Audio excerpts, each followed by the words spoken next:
All right, my friends, here we are. Our July 16th full moon eclipse in Capricorn. 24 degrees. Now, if you look at the chart next to me, you will see what's called a seesaw. All these planets on one side, all these planets on another. It's almost like a battle. The War of the Worlds. We have some serious energy that we're coming into. And this is, I believe, a little bit in preparation for January 2020 when we do, in fact, have Jupiter and Pluto conjuncting. The moon passing by as it reaches its south node and opposes the sun close enough to that access point on the lunar nodes where it gives us our eclipse. Happens every 6 months. So, think of things in 6-month cycles.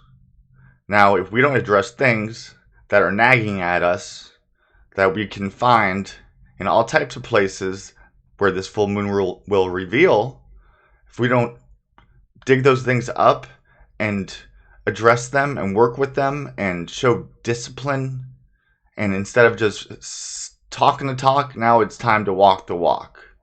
That's what we came here for. We didn't come here for a high five and a participation trophy, my friend. That is not what this incarnation about. It is about growing and changing. We are in a world of elements that are constantly changing. Even what we think is solid is constantly moving and changing. Therefore, if we are not changing, we are going to get left behind and turned into dust. But from dust to dust to dust to dust to dust. I just watched Polar Bear Express and dust is the sacred element. Anyways, for the sake of this talk, what we store in the material realm ultimately will deteriorate. We want to leave behind all these legacies. We don't leave behind these legacies with Bentley. We leave it behind with our acts of love and heroism.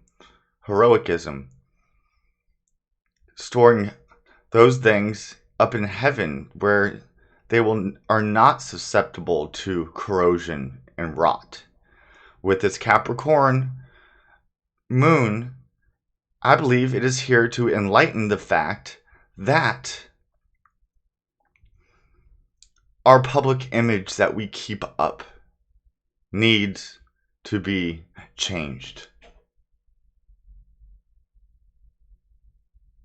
We keep up this facade, and what is happening is Pluto's coming to that facade to break it down.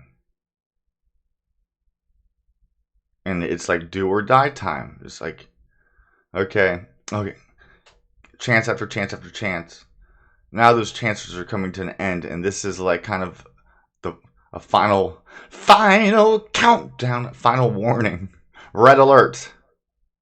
You got 6 months until January 2020 to get this stuff together, to get it built on what's real, what really matters, what's authentic.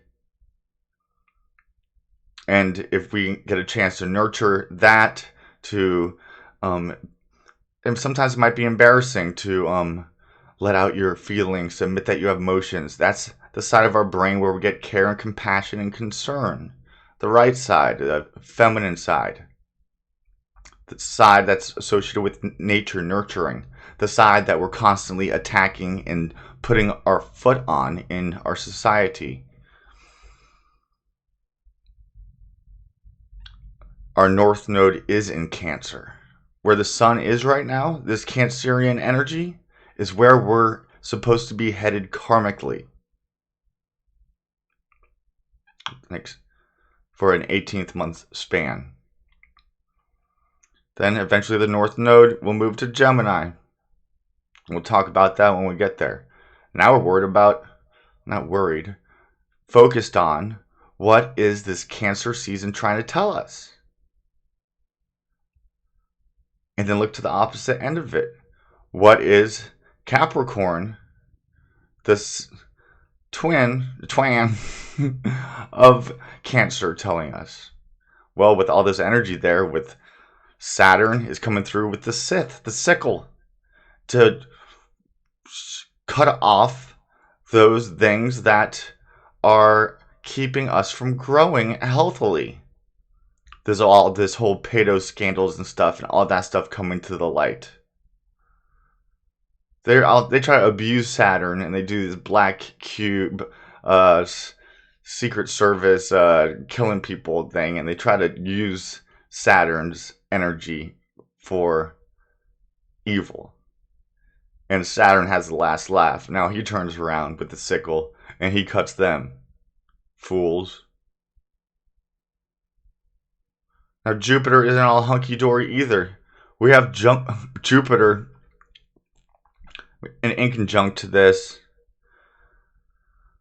Jupiter,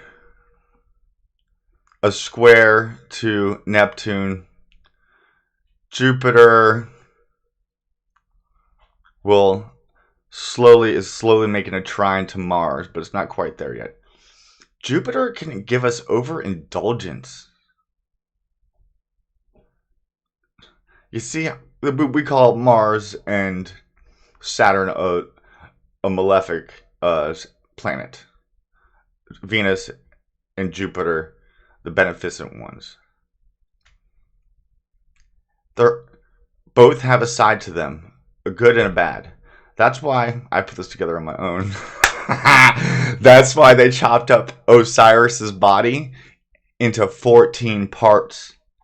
Because it has to do with our 7 heavenly luminaries, and each one of them have a good and a bad dual. Because we're in the world of duality. That's why there's 14 parts.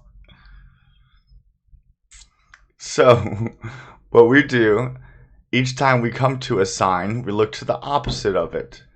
And we see, how do we balance this good, this bad, this, I hate to say, this black, this white, this positive, this negative?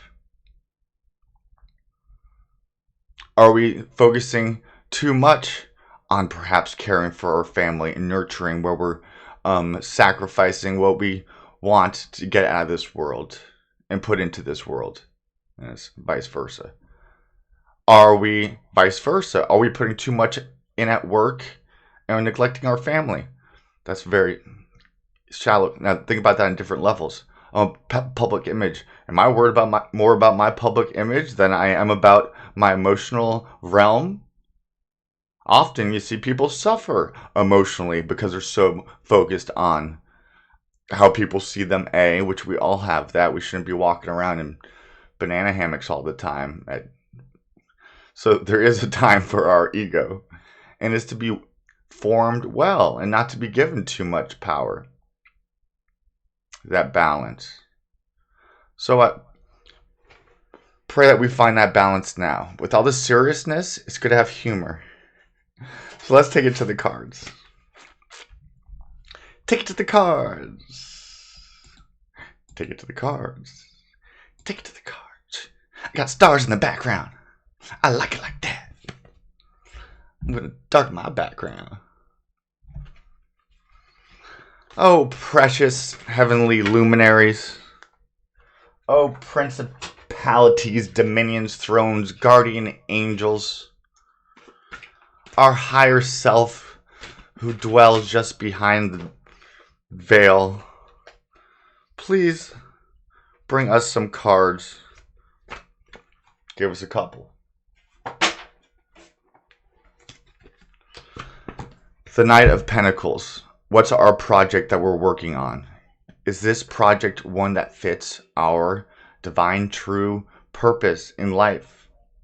Are we just taking the safe, easy path? Well, that's ultimately probably not going to be satisfying. And if it is, then good for you. But you could be missing out on a big freaking reward. This is kind of weird. So here's the Knight of Pentacles that just pulled up. It came in upside down. And then, look at how similar that is. You want to be that cautious, go by the norms and play it safe life, what's going to come to that? Death. Muerte.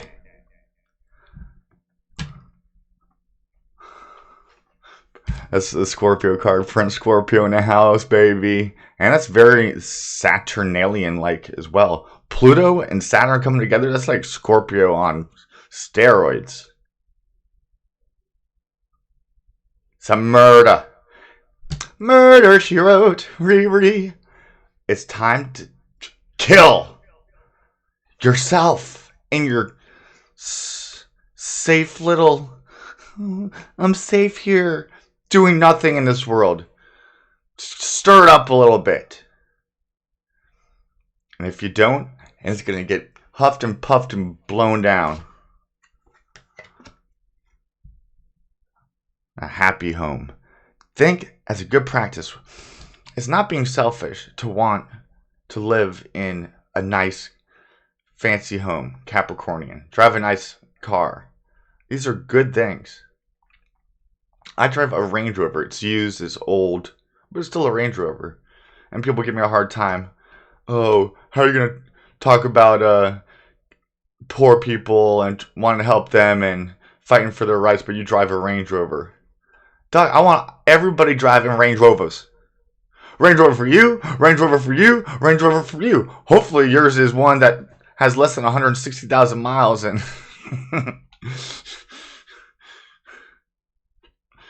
And this card came up last. Quick victories don't give us a happy home. It's not where you are. It's how you got there. Prince Scorpio, 2019. Let's have fun with this. But this is what we came here for. Now let's rock this.